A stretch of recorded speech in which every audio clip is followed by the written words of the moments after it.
She had everything: the contract, the attorneys, the $100 million deal, and in 30 seconds, three masked men with shotguns took all of it away. One blast into the ceiling, marble dust raining down, 30 people hitting the floor. But while every hostage trembled and prayed, one man in a faded brown jacket did something that made Camille Hawthorne's blood go cold. He didn't panic, he counted. If you're new here, hit subscribe and turn on notifications, because this channel is where ordinary people reveal extraordinary secrets. Drop your city and country in the comments right now.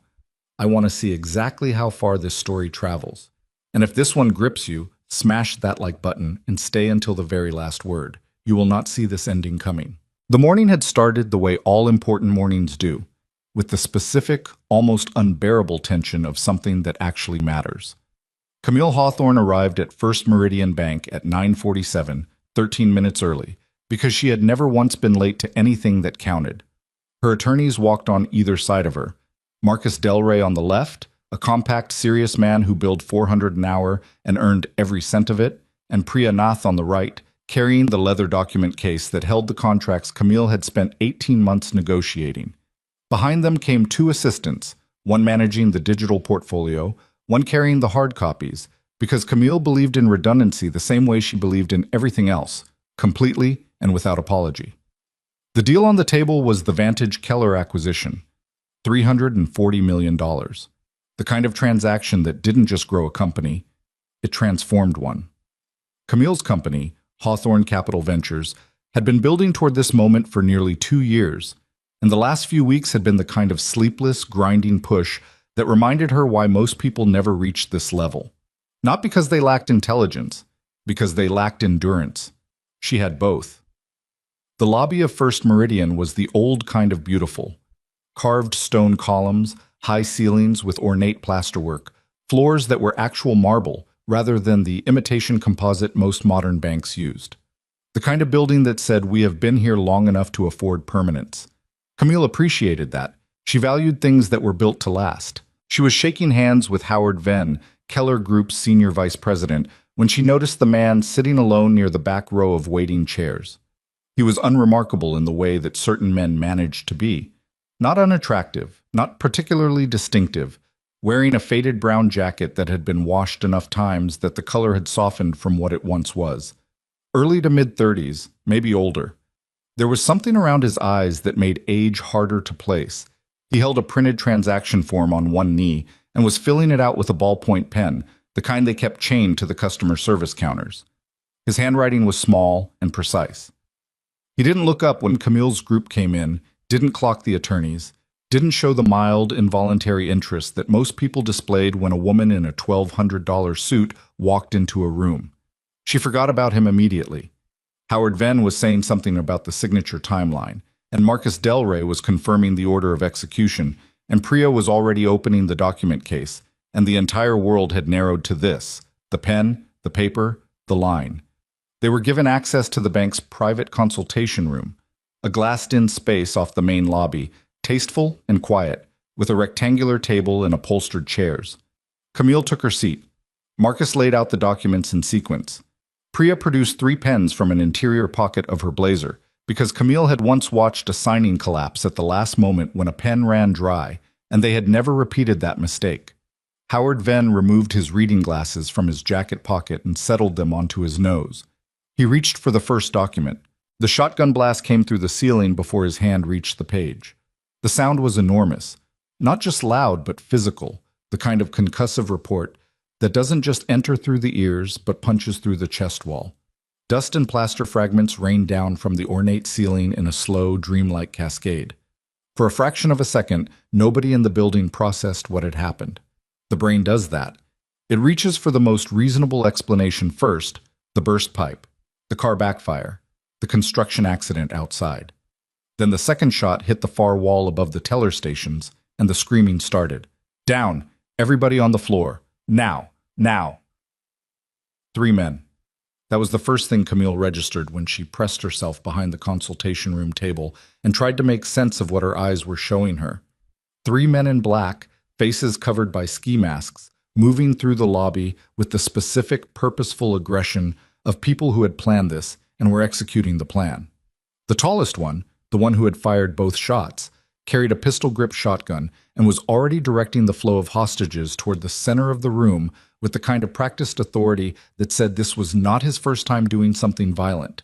The second man was at the entrance, chaining the main doors shut with a heavy padlock, then positioning himself with a pistol aimed at the windows. The third was moving through the teller area, forcing the staff out from behind the counter at gunpoint.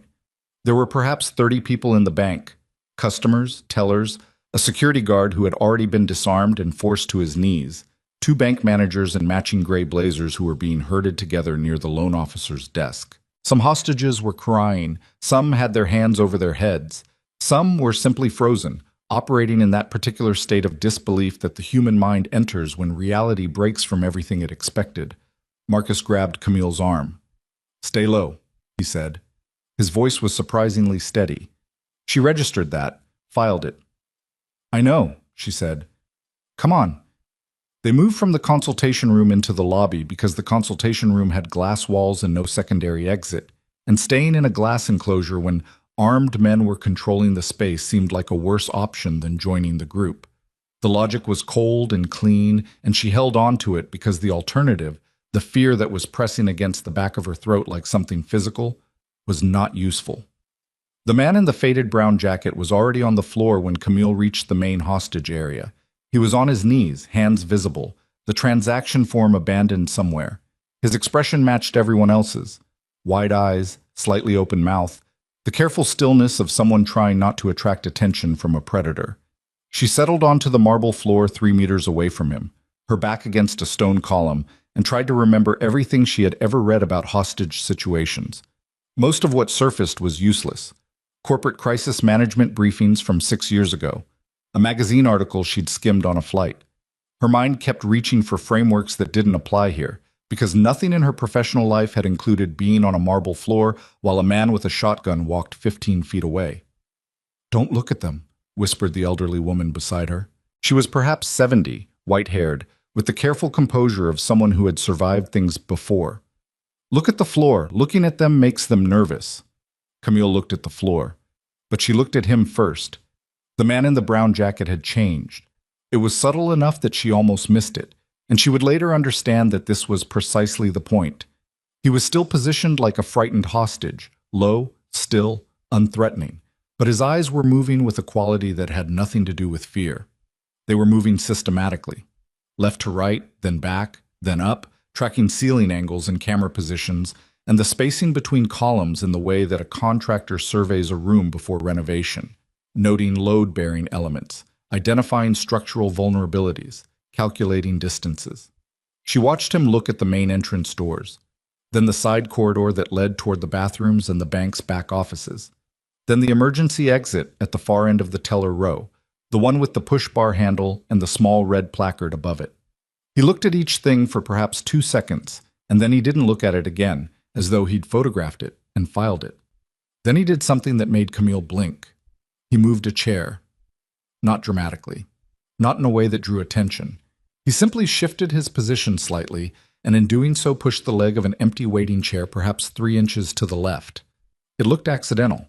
The lead gunman glanced over and saw a frightened man adjusting his position on the floor, and he looked away. Camille looked at where the chair had been, and where it was now, and tried to understand what 3 inches bought in a bank lobby. She couldn't figure it out. But she kept watching. Over the next 20 minutes, 20 minutes that felt like a much longer unit of time, measured in heartbeats rather than seconds. Camille watched the man in the brown jacket make 5 more adjustments. A leather satchel belonging to someone else nudged 18 inches toward the center of the floor. A metal trash receptacle near the service corridor tilted onto its side so that it partially blocked the narrow walkway between 2 desks. His own keys, produced from his jacket pocket with elaborate casualness, and set on the floor near his knee, glinting against the marble, placed in a spot that she gradually understood was directly beside the clearest path to the side corridor exit. None of it looked like anything. It looked like a frightened man fidgeting. It looked like the unconscious small adjustments people make when they're sitting on a hard floor and their body is trying to find comfort it can't find. But it wasn't. She didn't know what it was yet. But it wasn't that. The lead gunman was moving through the hostages now, doing what she'd heard called a compliance sweep, in some long-ago crisis management seminar, checking phones, taking valuables, establishing psychological dominance through proximity and unpredictability. He was good at it. He moved with a deliberate irregularity, pausing over some hostages for 30 seconds and moving past others in 5, so that nobody could predict when they'd be the focus of his attention. It was a technique. Camille recognized techniques. He stopped in front of a young mother who was holding a child of perhaps 4 years old. The woman had her arms wrapped around the child and was trying to muffle the child's crying against her shoulder. "Phone," the gunman said, not loudly. That was worse somehow. I left it in my car." "Phone," he said again, and held out his hand, and the woman dug into her purse with shaking fingers and produced it. He moved on. He stopped in front of a teenage boy who couldn't stop shaking, whose entire body was vibrating like a wire in wind, and stared at him for a long moment. "You're fine," the gunman said, not kindly, but not cruelly either. Matter of fact, like a man commenting on weather.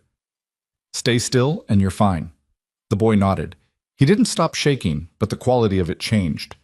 When the gunman reached the man in the brown jacket, Camille held her breath without meaning to. "Look at me," the gunman said. The man looked up.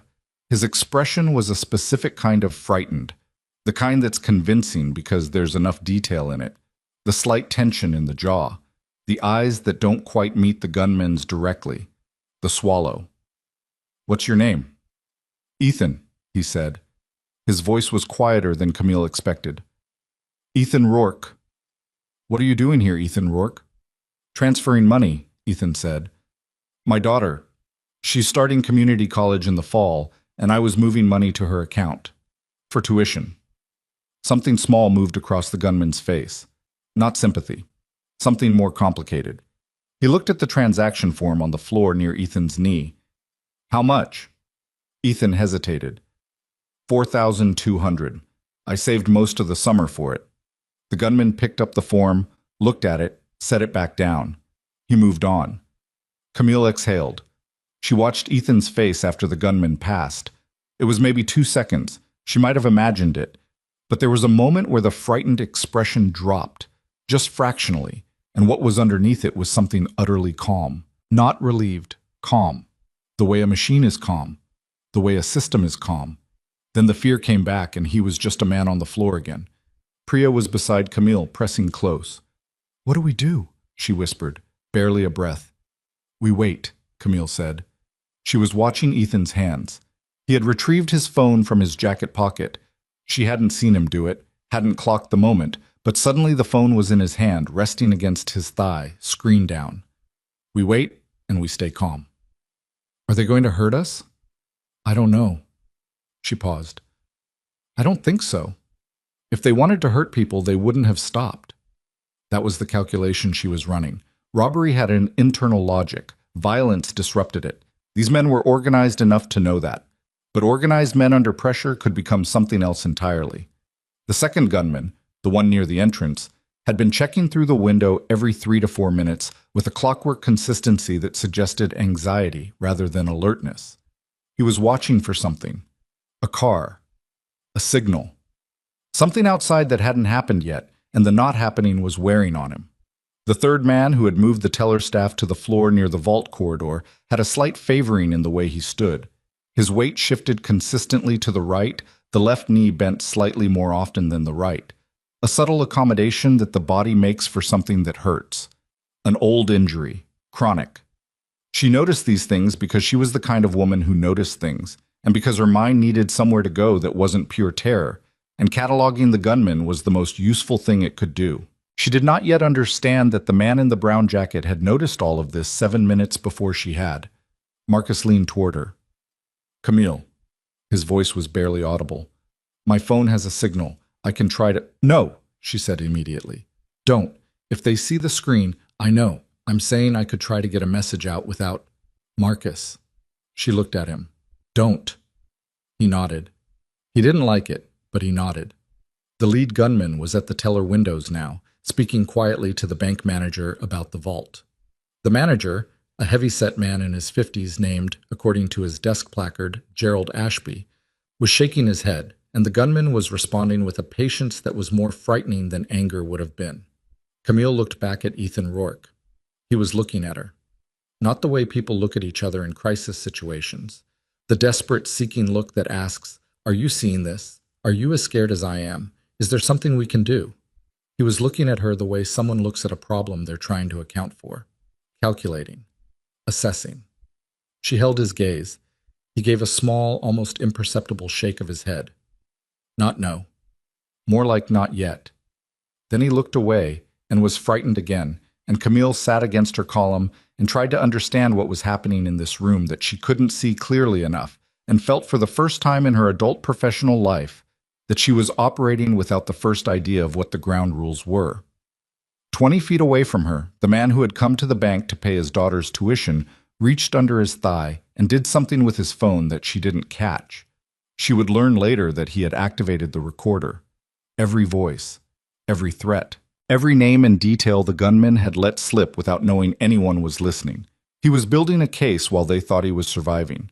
Camille Hawthorne had spent 18 months constructing a $340 million deal, and she was good at it. Methodical, patient, thorough. Watching Ethan Rourke work in that lobby, she understood she was looking at someone who did the same thing, with entirely different materials, in entirely different rooms. The contract on the table behind her didn't matter anymore. What mattered was the next 5 minutes, and the 5 after that, and whether the man in the faded brown jacket was building something fast enough. The thing about fear is that it has a smell. Camille had read that somewhere once, a psychology paper maybe, or one of those behavioral science books she consumed on long flights, and she had filed it away as interesting but abstract, the kind of fact that lives in the mind without ever becoming real. Standing in that lobby, or rather sitting on that marble floor with her back against a column, and 30 strangers packed around her like cargo, she understood it for the first time as a physical truth. Fear smelled like sweat and copper and something chemical underneath both, and it rose off the hostages in waves that the ventilation system couldn't touch. What it didn't smell like was the man 3 meters to her left. Ethan Rourke sat with his knees drawn up and his hands loose in his lap, and breathed at a rate that Camille found almost offensive given the circumstances. Slow. Even. The kind of breathing you do when you're sitting in a waiting room with a magazine, not when a man with a shotgun is pacing 20 feet from your head. She kept coming back to him the way you keep coming back to a loose thread. Not because you mean to pull it, but because it's there and your fingers know it. The lead gunman's name, she had gathered, was something that started with a D. The other two called him that once, and then stopped, which meant they'd been briefed not to use names and then forgot in the moment, which meant they were human, which meant they made mistakes. She'd cataloged that immediately. She suspected Ethan had cataloged it faster. He was doing something with his eyes that she couldn't quite name. It wasn't scanning, exactly. Scanning implied a sweep, a broad intake. What he was doing was more targeted than that. He would fix on something for 2, maybe 3 seconds, the way a camera focuses, and then release it and move on. The shotgun carrier's hands, the angle of the second man's body relative to the entrance doors, the third man's left knee, which continued its subtle accommodation every time he shifted his weight. Priya was crying quietly beside Camille.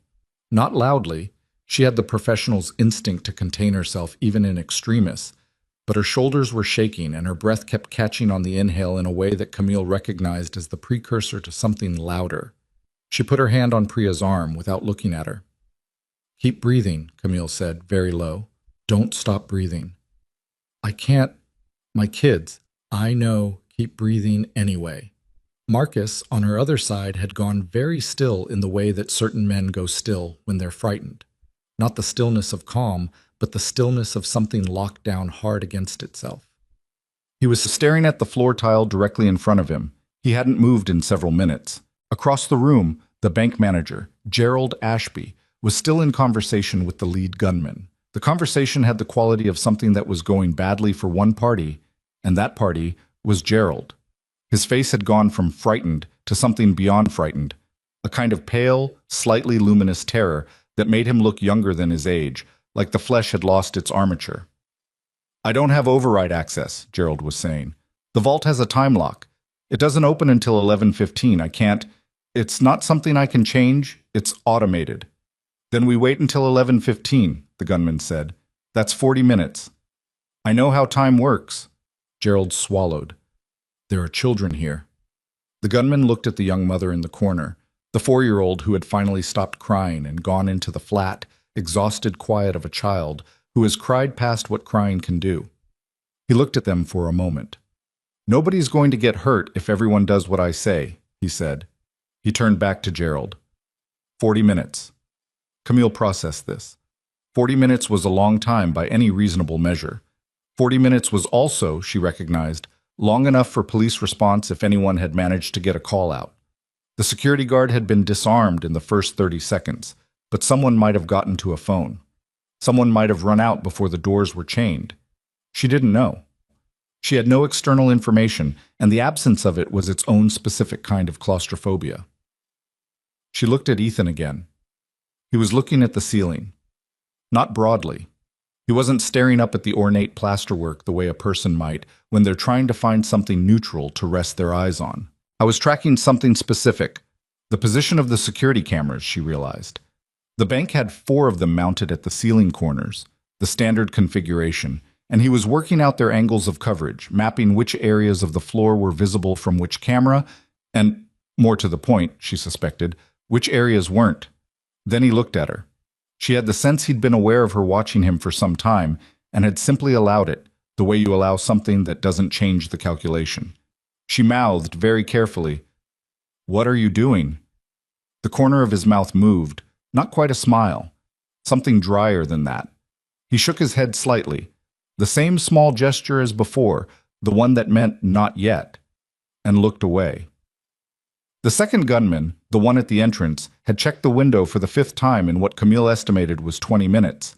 He was looking for something specific, and it still hadn't appeared, and the not appearing was doing something to his body language that she didn't like. His posture had tightened. His movements were getting smaller and more frequent, the way a spring compresses when you load it. "Hey," the lead gunman from across the room. "Stop checking the window." "I just want to make sure." "Stop checking the window. You're making everybody nervous." The second man turned away from the glass. His jaw was set in a way that said he didn't like being told, which meant there was friction in this operation, which meant that whatever coordination they'd established was under pressure. She filed this. Ethan filed it 3 seconds ahead of her. She watched him make his next adjustment. It was the most subtle thing yet. He had shifted his position slightly over the past several minutes, not in one movement, but in a series of almost imperceptible increments, the way a plant turns toward light, too slowly to catch in real time. He was now sitting approximately 18 inches from where he'd started. The new position placed him with a clearer sightline to the service corridor entrance on the left side of the room, and his keys, still on the floor beside his knee, still glinting, were now directly on the path between his current position and that corridor. She looked at the keys, then at the corridor, then at Ethan.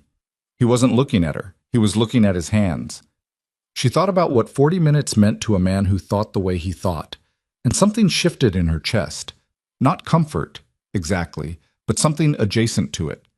The sense that there was a mind at work in this room that was ahead of the problem rather than behind it. It didn't make the shotgun less real, or the marble floor less cold, or Priya's quiet crying less heartbreaking. But it changed the quality of the waiting. Gerald Ashby had retreated to sit with the other bank employees near the loan desks. He looked hollowed out.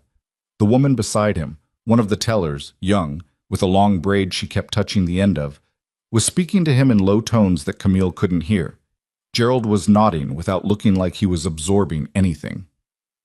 The third gunman came through the hostage group doing another sweep.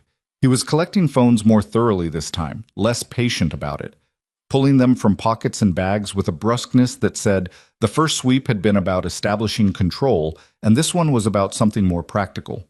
He was looking for active connections, someone who had managed to leave a line open. He reached a heavy-set man in a business suit, mid-50s, red-faced, the kind of man who seemed built for conference rooms and was not built for this. And the man pulled his phone out immediately and held it up, hands shaking. "It's off," the man said. "I turned it off when they told us. It's off, see?" The gunman took it, looked at it, handed it back.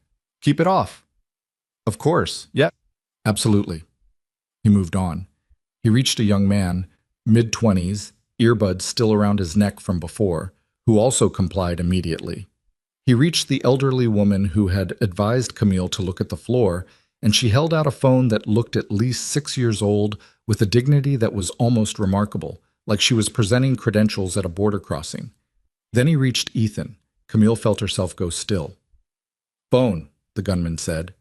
Ethan produced it from his jacket pocket and held it up. "Screen on." The gunman looked at it. Camille could see from her angle that the screen showed what appeared to be a banking app. A transfer confirmation screen, numbers visible. "You were in the middle of a transaction," the gunman said. "Yeah." Ethan's voice had that same quality as before, slightly thinned, the register of a man holding himself together with effort. "Tuition payment. I hadn't finished when everything—" He stopped. "Let the sentence trail off the way frightened people let sentences trail off." The gunman held the phone for a moment, then handed it back. "Lock it," he said. "Okay," Ethan said, and he pressed the side button and the screen went dark. But Camille had been watching his thumb, and his thumb hadn't touched the lock button. His thumb had touched something on the side of the screen that was slightly lower than the lock button, in the position where, on certain phone models, the voice memo function could be activated with the screen appearing locked while the recording continued. She wasn't certain, she couldn't be certain. But she thought about the fact that he had recorded something before this moment, had been running the recorder since the first sweep, and she thought about what that recording might now contain. Voices, details, operational chatter that the gunman believed was disappearing into the air of a controlled space. And she felt something move through her that wasn't quite awe, but was built from the same materials. The third gunman moved on. Ethan sat with his dark screen in his lap and breathed his infuriating, steady breath. Around them, the hostages had settled into the particular arrangement that people find in sustained crisis. Small groups, proximity seeking, the unconscious human tendency to cluster. The young mother had been joined by two other women who had migrated toward her child the way adults migrate toward children in danger, the protective instinct overriding the self-preserving one. Gerald Ashby's group had grown to include most of the bank staff. Marcus had moved closer to Camille without acknowledging that he was doing it. Priya had stopped crying. She was doing what Camille had told her, breathing, just breathing, and the color was coming back to her face in increments. "How long?" Priya asked. "The manager said 40 minutes for the vault. We're maybe 20 in." "And then what?" "Then they take what they came for, and they leave." Camille said it with more conviction than she had, because conviction was contagious, and so was its absence, and she'd spent enough time in rooms where both were present to know which one served better. Priya nodded. She clearly didn't fully believe it, but she held on to it. The lead gunman, D, whatever his full name was pacing now. The pacing was new. For the first 20 minutes he'd moved through the room with controlled purpose, but the pacing was different. It was the kind of movement that externalizes internal pressure, the body burning off what the mind can't contain. He was checking his watch. He was looking at the vault corridor. He was doing the math on how the next 20 minutes needed to go, and something about the math was not satisfying him. He looked at the hostages with an expression that Camille had no good name for. Not predatory, more appraising, looking for something he could use. His eyes settled on her. She kept her face neutral. She'd spent enough years in rooms where people tried to read her face to know how to make it give nothing. But she felt the attention land on her and knew what it meant before he started walking toward her. He crouched in front of her. This close, she could smell cigarette smoke on his jacket, and something else. A faintly chemical edge to his sweat that might have been adrenaline or might have been something pharmaceutical. Either way, it told her his system was running hot. "You," he said. "You came in with the lawyers." "I did," she said. "The consultation room. That deal you were doing. That was real money." She looked at him steadily. "It was a business transaction." "What kind of business?" "Acquisitions." Something flickered in his expression. Not respect, more like recalibration. He'd expected her to shrink and she hadn't, and he was deciding what to do with that. "You got money." "I have access to funds, yes." "How much can you move, right now, from your phone?" She understood immediately what he was doing and why, and she also understood that the correct answer was not the true one. "I'd need to speak with my bank directly. It's not the kind of transfer you make from an app. There are authorization protocols. I'm not asking about protocols." He leaned forward slightly. Not threatening. Worse, conversational, like they were negotiating, like they were the same kind of person operating in the same framework. I'm asking how much you can move. I don't carry liquid cash in accessible accounts, she said. It's all tied up in instruments. You'd need days to liquidate anything meaningful. He stared at her for a long moment. She held it. He stood up. Don't lie to me, he said, not loudly. I'm not lying to you, she said. I'm explaining how corporate finance works. He walked away. She let out a breath she hadn't been aware of holding, slow and careful so no one would see it. Her hands were trembling slightly in her lap. She pressed them flat against her thighs. From across the room she felt rather than saw Ethan watching her.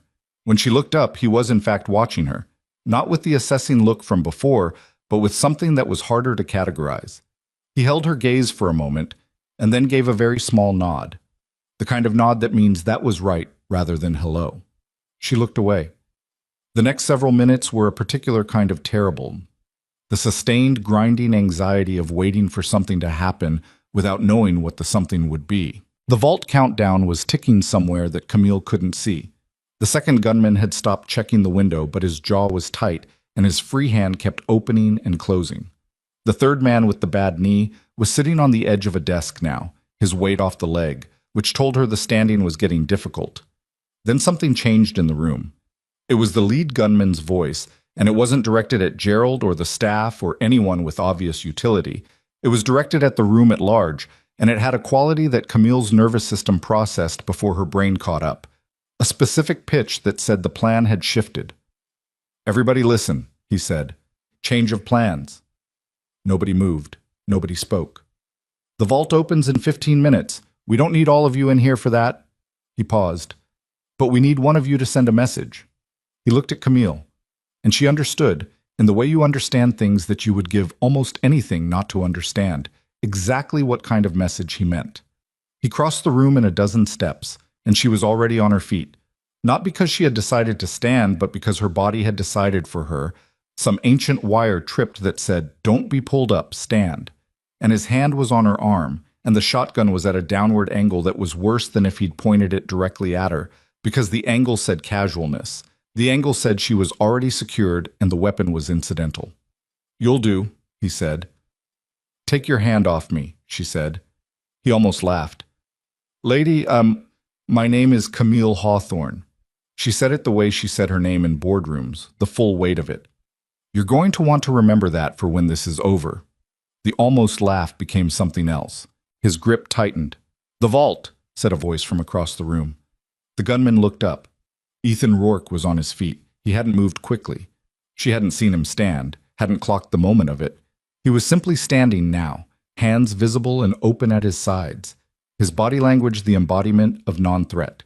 His voice, when he'd spoken, had been completely flat. No fear, no bravado. Just a statement delivered in the same register you'd use to say it's raining. "What?" the gunman said. "The vault," Ethan said again. "You don't need her to send a message. You need the vault. And there's a problem with it that Gerald doesn't know about because it's in a section of the building he doesn't have clearance for." The grip on Camille's arm didn't loosen, but the gunman's attention had moved, and attention, she had learned today, was the only real currency in this room. "What are you talking about?" the gunman said. Ethan's expression was careful, controlled, a man who was frightened but had something to offer, playing the only card he had. "There's a secondary bypass panel," he said, "in the maintenance corridor. It's not on the bank's standard schematics because it was installed during a security upgrade 3 years ago. The time lock has an override built into it, not for staff, for external auditors, but the mechanism is accessed from a panel behind the HVAC housing in the service hall." The room had gone absolutely silent. "And you know this how?" the gunman said. A pause. Ethan's jaw moved slightly. "Because I did the security installation," he said. "I worked for the contracting company 3 years ago. It was a lie so specific and so detailed and delivered so completely without performance that Camille almost believed it herself. And she knew, with a certainty she couldn't fully explain, that it was a lie. There was something in the precision of it, the way it accounted for exactly what the gunman needed and nothing more, that had the quality of something constructed rather than recalled. But it didn't matter whether she believed it. The gunman believed it, or at least the gunman believed it enough. believed it enough to calculate that the upside of it being true was worth more than the risk of it being false, because if it was true, it changed everything about the next 15 minutes. His grip on Camille's arm loosened. Not gone. He didn't release her, but the quality of it changed from possession to pause. "Show me," he said to Ethan. Ethan nodded. His eyes moved to Camille for a fraction of a second. Briefest contact, a thing that happened and was gone. And then he looked at the gunmen. "Okay," he said. "I'll show you." The lead gunman looked at his partners. He made a decision in the 2 seconds that decision-making takes when you're in motion and everything is moving around you. He pointed at the second man. "Stay on the doors." He looked at the third. "Stay with them. Anyone moves, you know what to do." "You got it," the third man said. The lead gunman kept one hand on Camille's arm and took Ethan with the other, and the three of them moved toward the service corridor entrance on the left side of the room, the one Ethan had been tracking since the beginning, the one his keys were placed beside, the one he had been navigating toward in increments so small that nobody, not even Camille who had been watching him, had understood where he was going until he was already there. She understood now. She understood all of it now, or enough of it, and the understanding was extraordinary and terrifying, and she had no way to act on it except to walk where the gunman pulled her.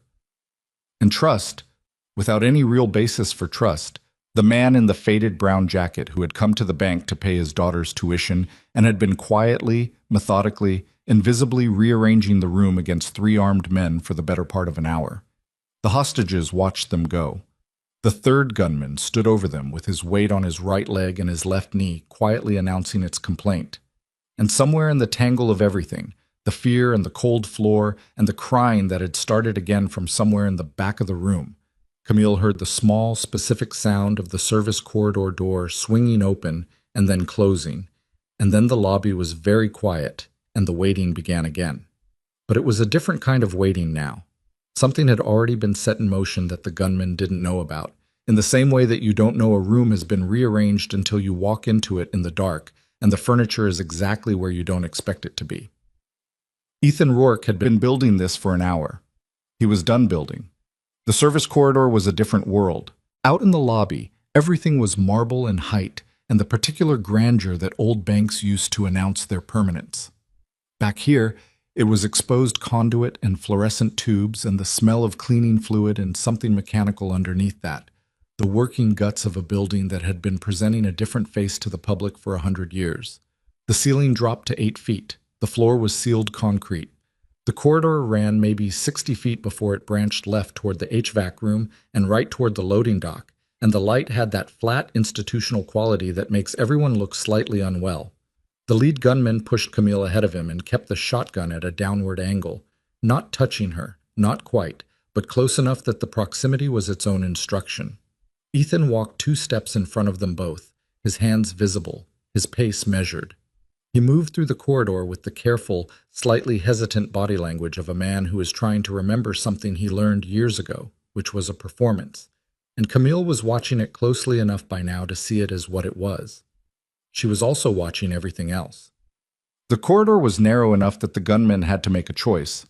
Keep hold of Camille or keep the shotgun in 2 hands, but not comfortably do both. He had opted to release her arm once they were through the door and into the corridor, replacing physical grip with proximity and the weapon.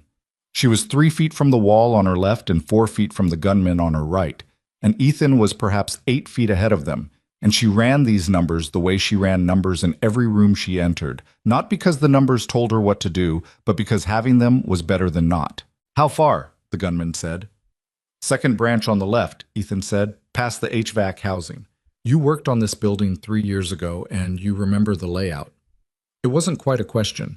Ethan half turned as he walked, the way you do when you're answering someone behind you.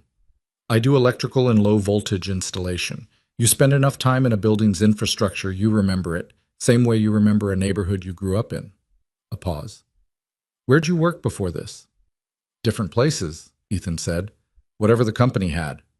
"Where are you now?" "Laid off 8 months ago. Doing day labor when I can get it." He glanced back again, and his expression in the flat corridor light was the right kind of tired. Not performed, just worn. "Why do you think I'm transferring $4,000 and calling it tuition? That's everything I saved." The gunman was quiet. Camille marked the quiet carefully. There was something happening in the man's head that was more complicated than the tactical calculation. She could see it in the slight change around his eyes, the fractional loosening of a jaw that had been locked all morning. He was doing what people do when someone tells them something that rhymes with their own experience, which was the most dangerous thing Ethan could have provoked, because it meant the man was beginning, even slightly, to think of Ethan as a person rather than an obstacle. She didn't know yet whether Ethan was doing that on purpose. She was beginning to suspect everything Ethan did was on purpose. They reached the branch. Ethan turned left. The HVAC housing was a large gray metal box mounted to the wall at about shoulder height, and the noise from it was a constant low thrum that pressed against the ears in a way that wasn't painful but was relentless. Beside it was a maintenance panel, gray, bolted, the kind that's everywhere in commercial buildings, and that nobody ever opens unless something breaks. Ethan stopped in front of it. "Here," he said. The gunman moved forward to look, which meant he moved past Camille by about a foot, and she registered this. The slight shift in geometry, the slight change in where the barrel was pointing as his attention moved toward the panel. Ethan unlatched the panel and pulled it open. Inside was the expected interior of a maintenance access point, conduit runs, labeled circuits, a junction block. He pointed to the lower left corner of the panel. "The override module should be behind that secondary housing," he said. "The installer bracket. See the bolt pattern there? That's non-standard. That's the addition." The gunman leaned in slightly, looking. Ethan dropped a pen. It was such a small thing, a cheap ballpoint pen, the kind from the bank's customer service counter. He must have palmed it during the lobby phase, must have been carrying it since the first sweep. And it hit the concrete floor with a thin metallic click and rolled 3 inches and stopped. He bent to pick it up, which was natural, which anyone would do, except that in the bending he left his right hand on the floor for a fraction of a second longer than the motion required. And when he straightened, his hand was empty and the pen was in his pocket. But the position of his right hand had changed. She didn't understand what he'd done. She understood 40 seconds later. "There's a secondary relay behind the housing," Ethan said. "I'd need a flathead to get the bracket off. You have anything like that? Or I can look in the—" "Stop talking," the gunman said. He was staring at the panel with the particular focused attention of a man who is trying to evaluate something outside his expertise and knows it. "Is this real or are you wasting my time?" "It's real," Ethan said. "The module is there. The time lock bypass is there. I'm not going to make something up when you're holding a shotgun."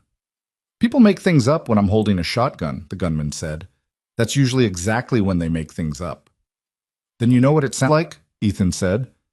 "Does this sound like that?" "A beat, too." "Show me how the override works," the gunman said. "Walk me through it."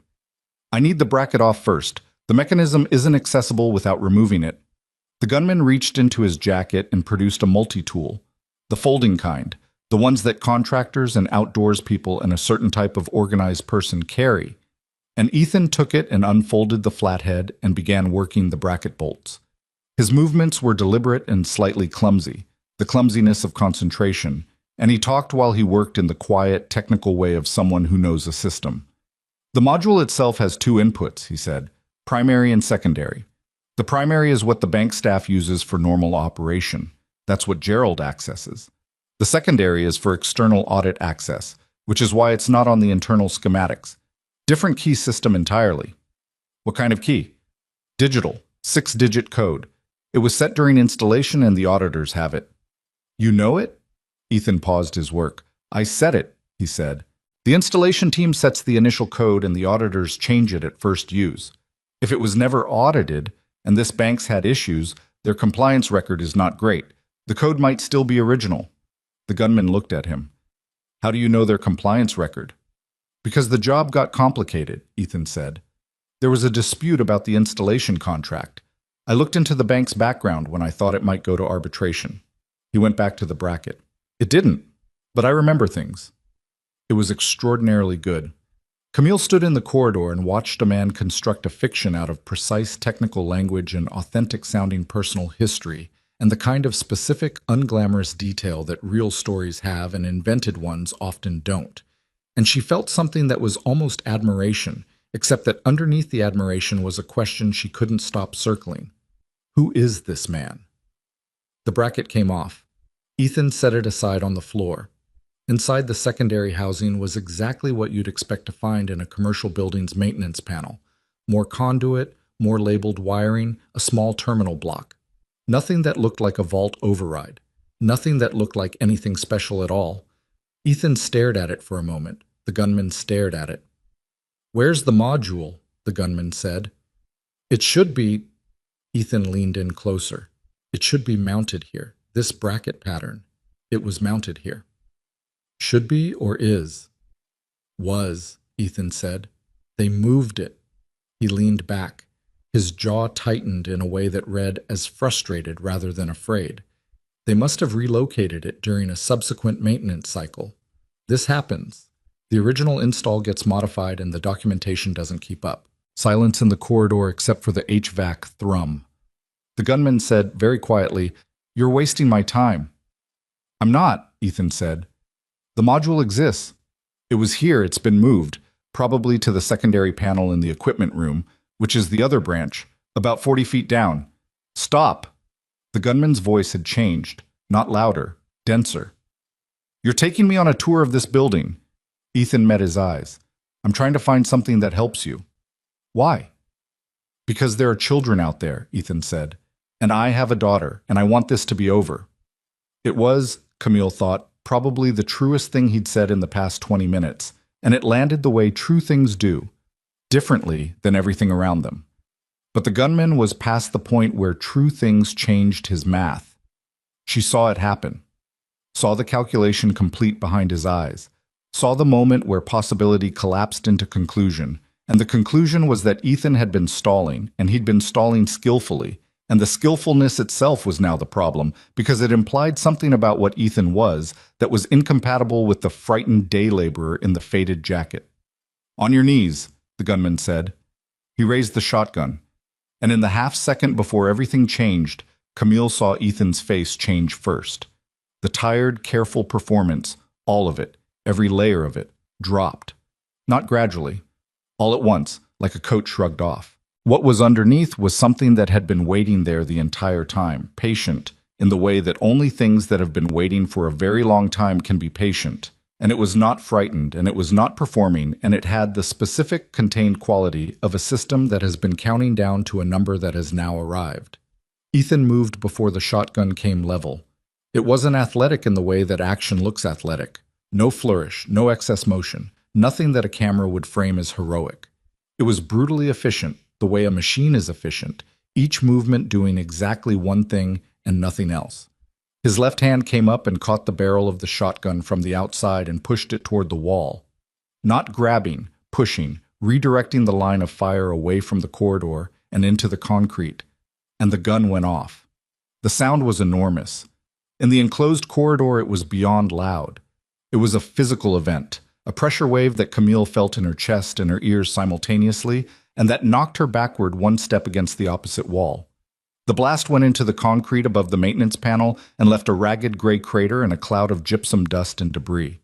The gunman's grip on the shotgun hadn't broken, but the blast had pushed his weight backward and his balance had compromised, one heel catching on an uneven join in the concrete floor, and Ethan used that.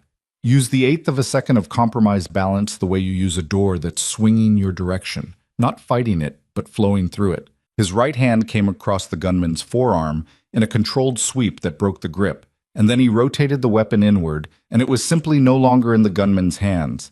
The way a thing is no longer where you left it when someone else has moved it while you were looking elsewhere. The gunman reacted immediately and correctly.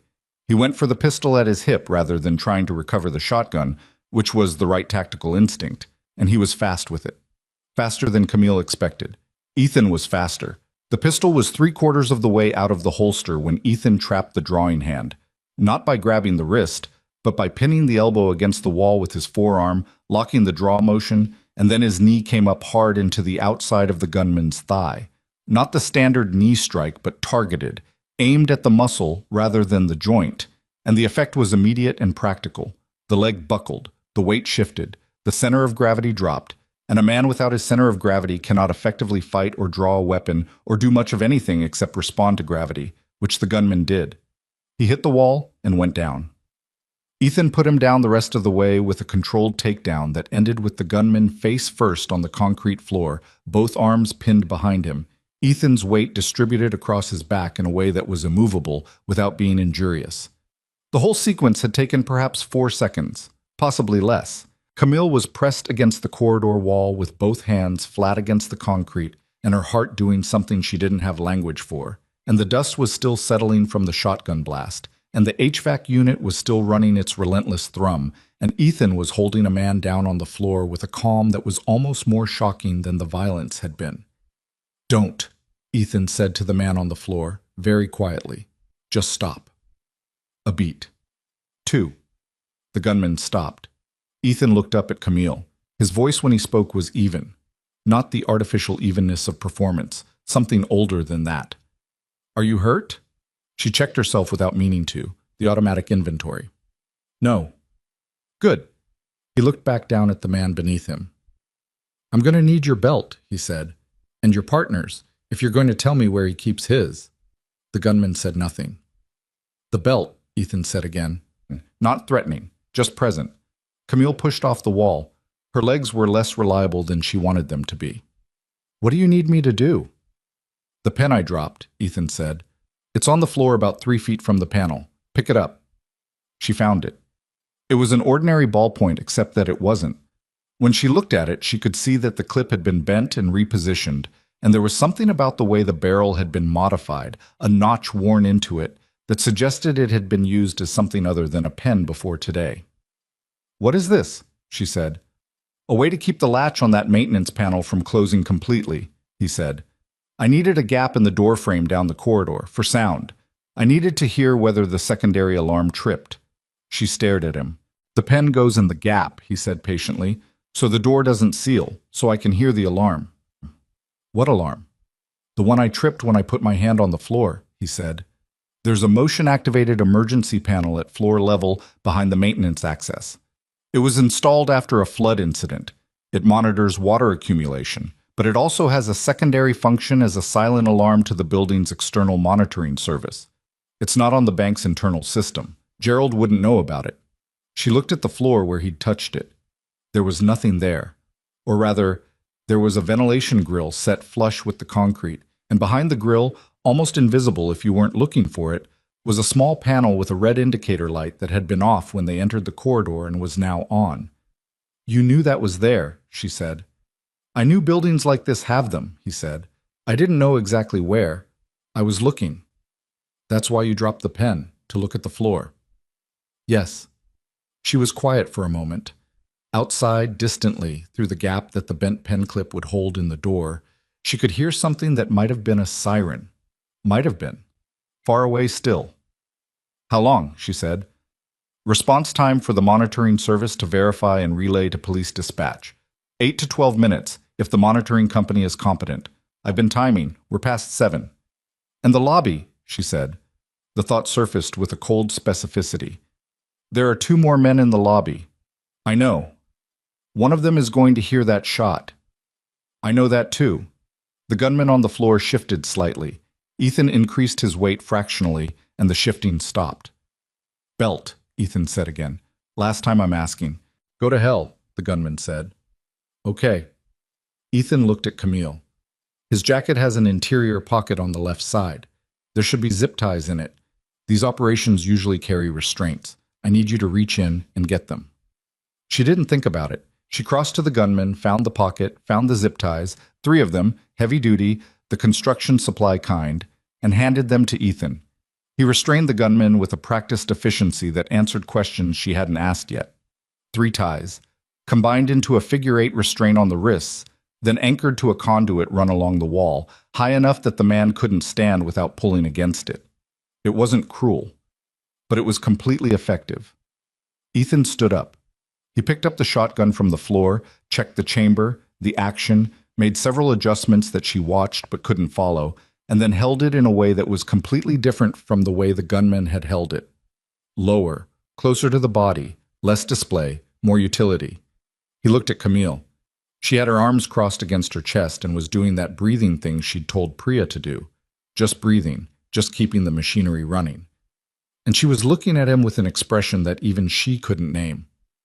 "You need to tell me something," she said, "right now before we go back in there. Who are you?" He looked at her for a moment. Something moved across his face. Not reluctance, more like a habit of privacy that he was making a decision about. "Ethan Rourke," he said. "That's your name." "That's not what I'm asking." Another moment. "I was in the Navy," he said. "A long time ago." "Doing what?" "The part they don't put in the recruitment materials," he said. And then, "I need to move. We have less than 3 minutes before that shot brings the man from the entrance back here." She let it go. Not because she'd stopped wanting the answer, but because 3 minutes was 3 minutes and she understood priority sequencing. "What do we do?" she said. "You go back to the lobby," he said. "Keep low, stay to the left wall, get back to your group. When things happen, get everyone behind the teller counter. It's the most covered position in the room." "What things?" "The alarm should be bringing police to the perimeter. Once there's police presence, the dynamic in the lobby is going to change, and not for the better initially. The man with the knee, the third one, he's the one to watch. He's the most likely to do something irrational when it gets loud." "And you?" "I'm going to take the long way back," Ethan said. She looked at him. "Ethan." He was already moving toward the far end of the corridor, toward the other branch, the one that ran toward the loading dock and whatever geography lay beyond it. He looked back at her once. "The teller counter," he said. "Left side. Stay there." Then he was gone around the corner. Camille stood alone in the corridor with the HVAC thrum and the distant possible siren and the gunman zip-tied to the conduit, who was beginning to understand that his situation had changed fundamentally and was expressing this in quiet, vicious terms that she chose not to engage with. She took 2 seconds, allowed herself exactly 2 seconds of standing still in a corridor where a shotgun had gone off 20 feet from her head, and a man she didn't know had just walked away from her in a direction she couldn't follow. Then she went back to the lobby. She came through the service corridor door low and to the left the way he'd told her, and nobody shot her. And she crossed the floor quickly to where Marcus and Priya were pressed together near the column, and Marcus grabbed her arm the moment she was close enough. "We heard a shot," he said. "What? Are you?" "I'm fine," she said. "Get everyone behind the teller counter. Now, before something happens. Left side. Move now. Do it quietly." "Where's the man who—" "Marcus." She looked at him. "Now." He moved. He was good at being told what to do by a woman who meant it. The third gunman, the one with the bad knee, had heard the shot too. He was at the service corridor door now, standing in front of it, his weight on the right leg, pistol raised, listening. His attention was on the corridor, not the hostages, which meant his back was partially to the room. Camille moved the hostages. It took 90 seconds, and it took the kind of quiet coordination that people manage when they're frightened enough and clear instructions exist.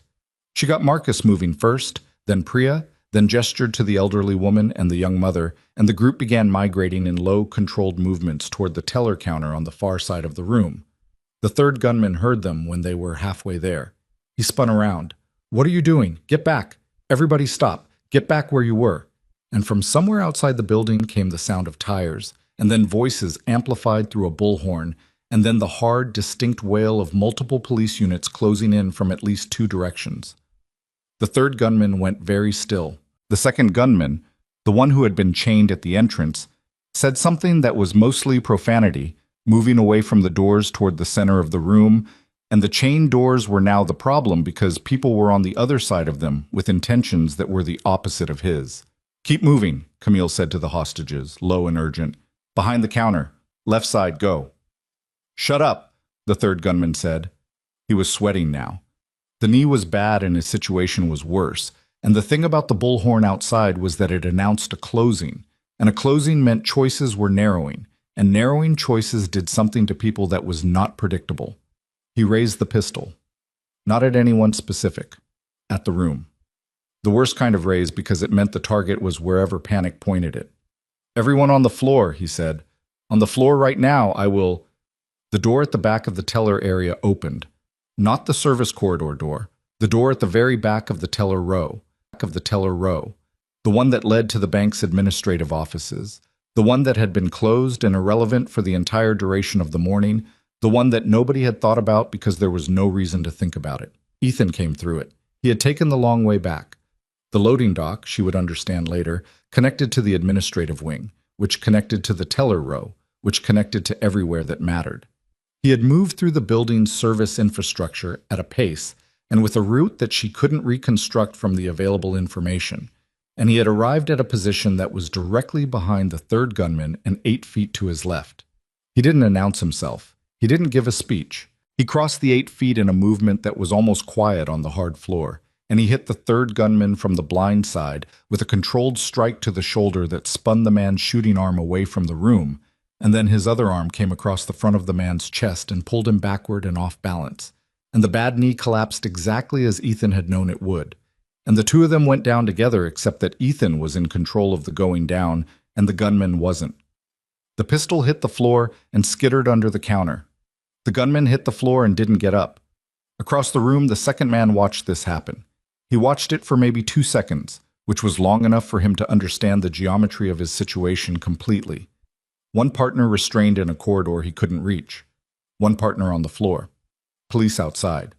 A man standing up from a takedown who is holding himself the way people hold themselves when they've done this before and will do it again as many times as necessary.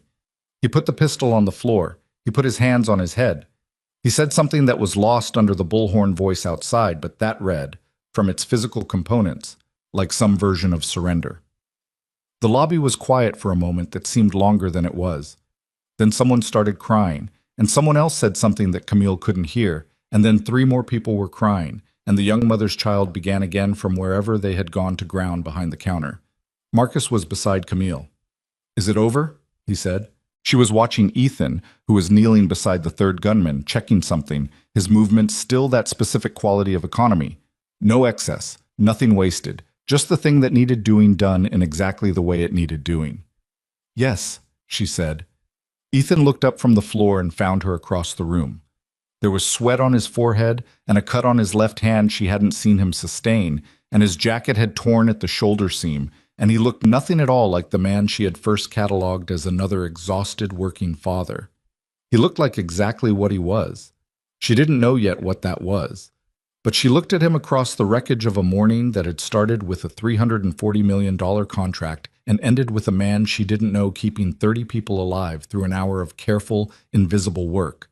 And she thought about what it means to have power in a room, what it actually means, stripped of the money and the titles and the attorneys and the leather document cases. And she didn't have a clean conclusion to reach, but she felt something shift in her that was going to take a long time to locate and name. The bullhorn voice outside resolved into specific words. Police. Hands. The doors. The lobby filled with sound, and then it filled with people, and then it was over. 30 hostages. No shots fired by the police. No injuries beyond a cut on Ethan's hand that he was already wrapping with the inside of his jacket lining, tearing a strip of fabric with the practical indifference of a man who had dealt with worse. He hadn't fired a single round. The shotgun was still in his left hand when the first officer came through the door, and he put it immediately on the floor and moved away from it and raised both hands, which was the right thing to do and which he did without being told.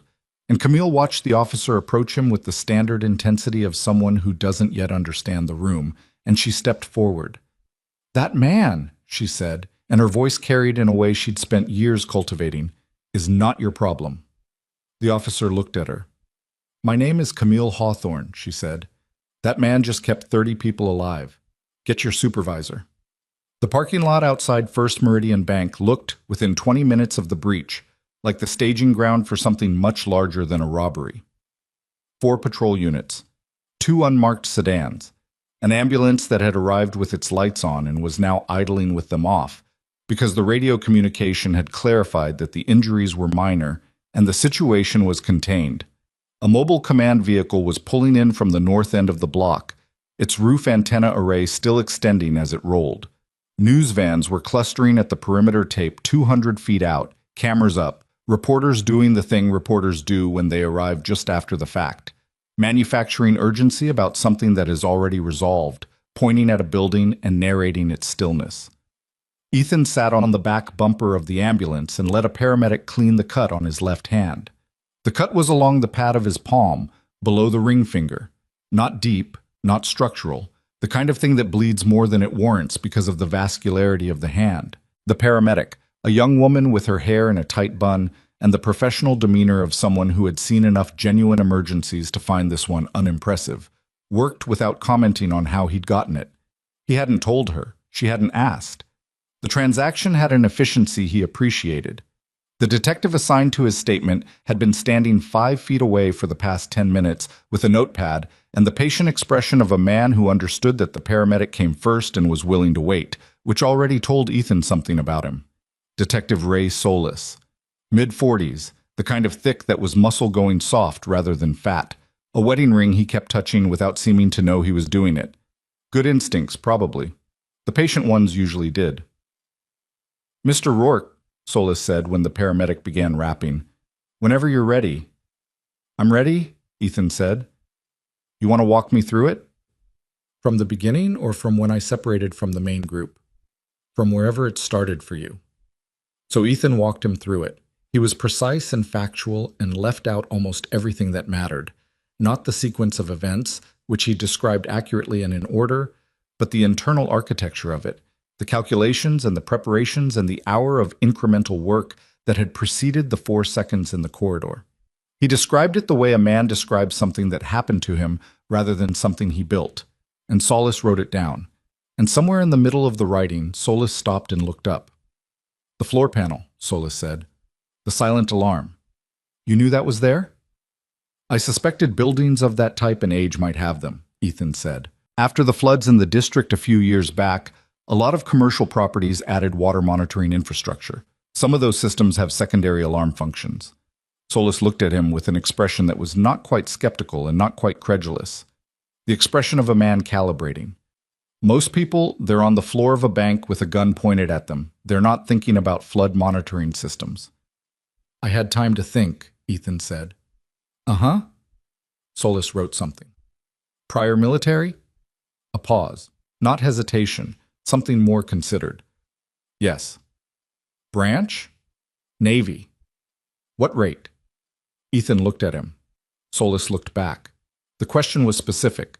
Rate was Navy enlisted terminology, not the civilian phrasing, which meant Solis either had a family member who'd served or had done this interview before with people like Ethan. "Special warfare," Ethan said.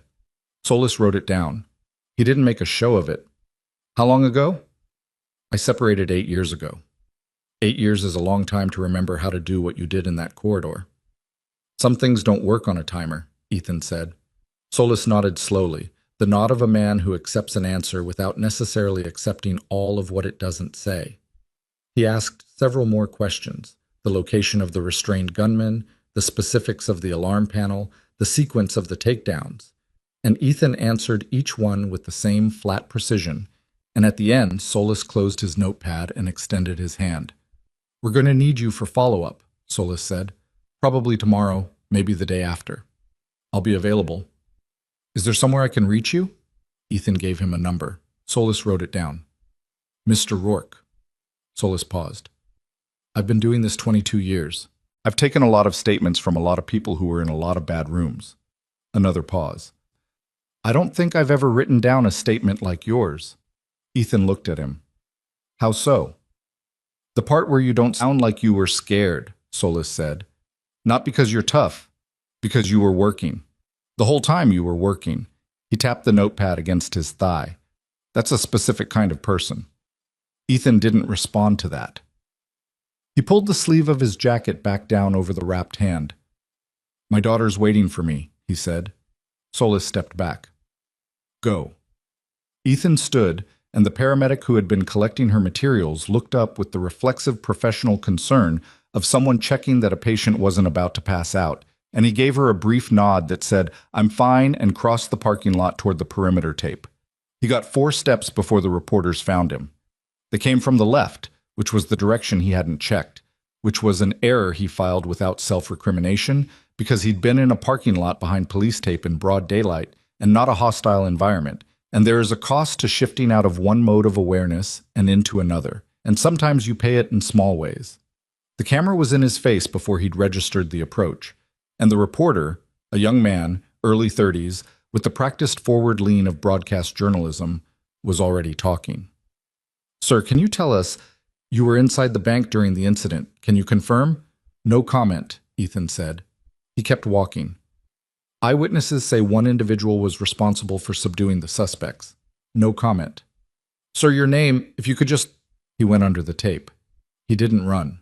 He walked at the pace of a man who has somewhere to be and has made a decision, and the reporter stopped at the tape because the officer standing beside it gave him a look that ended the pursuit.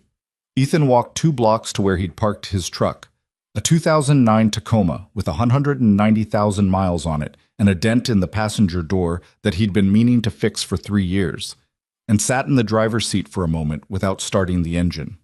His hands were on the wheel. The wrapped one ached in the dull, persistent way that hand injuries ache. He looked at the windshield and breathed. His phone had 7 missed calls, 4 from a number he didn't recognize, probably the monitoring situation cascading through channels he'd been associated with at some point, and 3 from a number he knew by heart, the one that lived at the top of his contacts under a name that just said Lily. He called it back. She picked up on the first ring. Dad. Her voice was the specific register of a 16-year-old who has heard something on the news and is trying to sound calmer than she is. Dad, are you... I saw the thing on my phone, the news alert, First Meridian Bank. Is that where you... Yeah, he said. I'm fine. You're fine. Completely. You always say completely when you're not completely. He almost smiled. I have a small cut on my hand. That's the total damage. Silence. Not the silence of disbelief, but the silence of someone absorbing relief, which is its own specific sound. What happened? She said. They're saying someone stopped the robbers. They're not saying who. Some things happened, he said. I'll tell you over dinner. Dad? Lily. Were you... Did you... She stopped, started again. Did you do the thing? He knew what she meant. They had talked about it once, obliquely, the way they talked about certain parts of his past. Not directly, not with the full weight of it, but in the way that children of people who have done specific things understand without being told. She was 8 when he separated from the teams. She was 16 now. She had done 8 years of her own math. Yeah, he said. I did the thing. Another silence. Then, are you coming home for dinner? I'll pick up Ty, he said. The place on Clement. The one with the good spring rolls or the other one? The one with the good spring rolls. Okay, she said, and then quieter. Dad, I'm glad you're okay. Me too, kid, he said. He sat in the truck for another minute after he hung up, and then he started the engine and he drove. The news cycle found his name by the following morning. He hadn't given it to the reporters in the parking lot, but 28 other people had been in that bank, and names have a way of surfacing when enough people are talking to enough other people who are talking to cameras. By 10 a.m., the morning after the robbery, Ethan Rourke's name was attached to at least 4 news stories across 3 local outlets, and by noon it had been picked up by 2 national aggregators. And by mid-afternoon there were people outside his apartment building on Cabrillo Street with cameras, which was the thing he had been hoping would not happen and had known probably would. He took Lily out the back of the building and drove to his sister's place in Daly City, and his sister, Carol, 3 years older, sharp and practical, and the only person in his life who had ever successfully argued him into anything, met them at the door with an expression that was equal parts relief and exasperation. You couldn't have just been a regular person at the bank, she said. I was a regular person, he said. I was transferring tuition money. And then things happened. She pulled him inside. She fed Lily, who was old enough to understand that the adults needed a conversation and young enough to accept the plate of food as sufficient compensation for being excluded from it. Carol sat across from Ethan at the kitchen table with her coffee mug and looked at him the way she'd been looking at him since he was 7 years old and she was 10.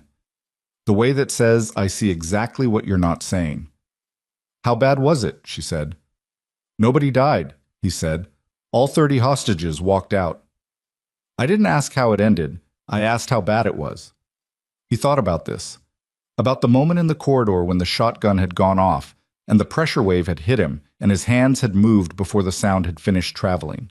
About the 4 seconds that were not 4 seconds from the inside.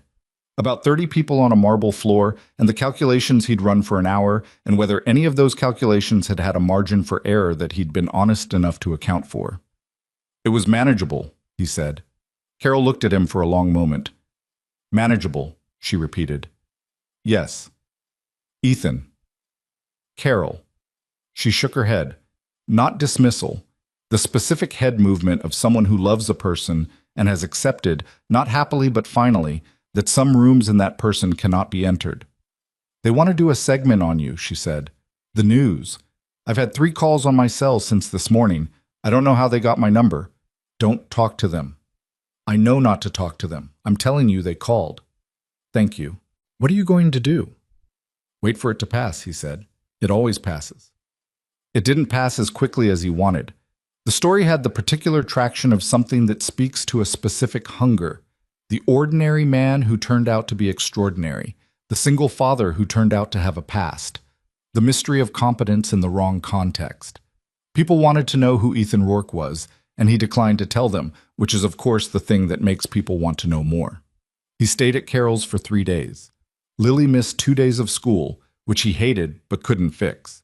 He cooked dinner both nights in Carol's kitchen, because cooking was the thing he did when his mind needed something mechanical and low stakes, and Carol's kids, 9 and 12, loud and uncomplicated in the way that well-loved children are, absorbed Lily into their orbit with the ease of the young, and he stood over a pan of chicken thighs and listened to 3 teenagers bicker over a game in the next room and felt the specific, almost painful gratitude of someone who has come close enough to not having this to understand what this is worth.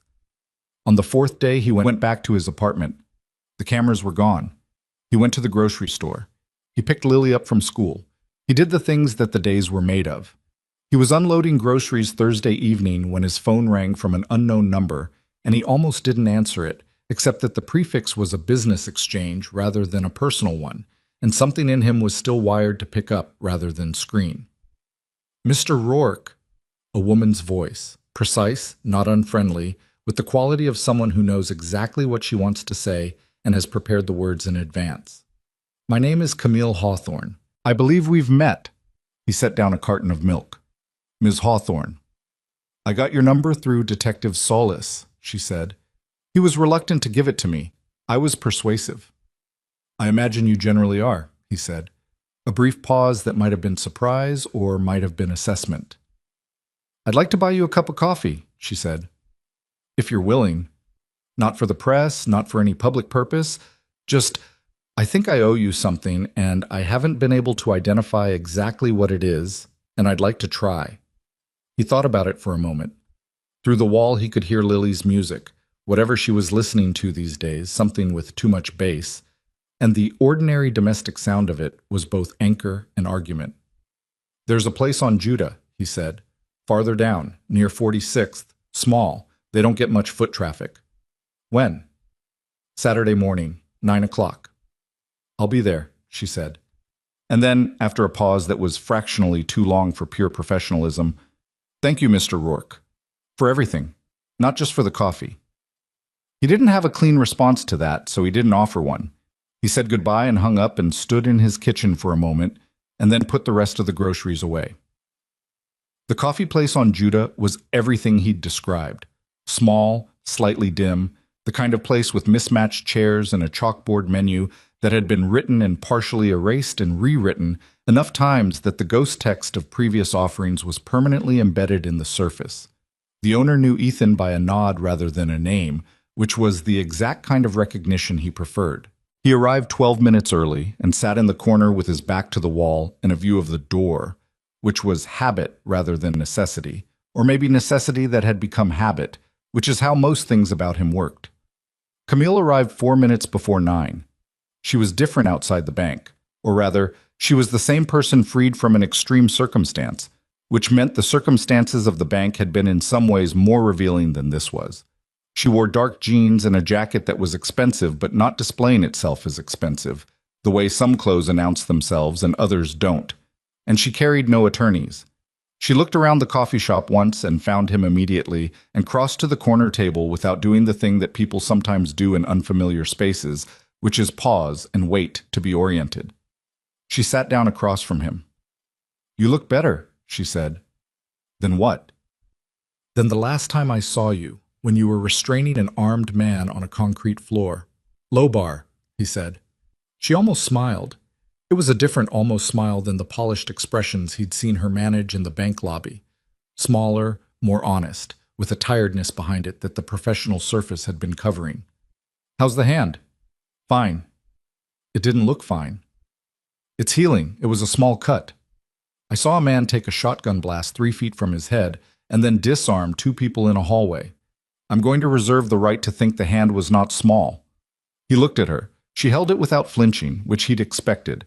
She had held harder things than eye contact in the past week. "How are you?" he said. The question seemed to land differently than she'd anticipated. She was quiet for a moment, and in the quiet she became, briefly, less composed. Not visibly distressed, but less assembled, like something underneath the assembly was admitting to its own weight. "I've been answering that question all week," she said. "Attorneys, insurance people, the board, my PR team. Everyone asking how I am.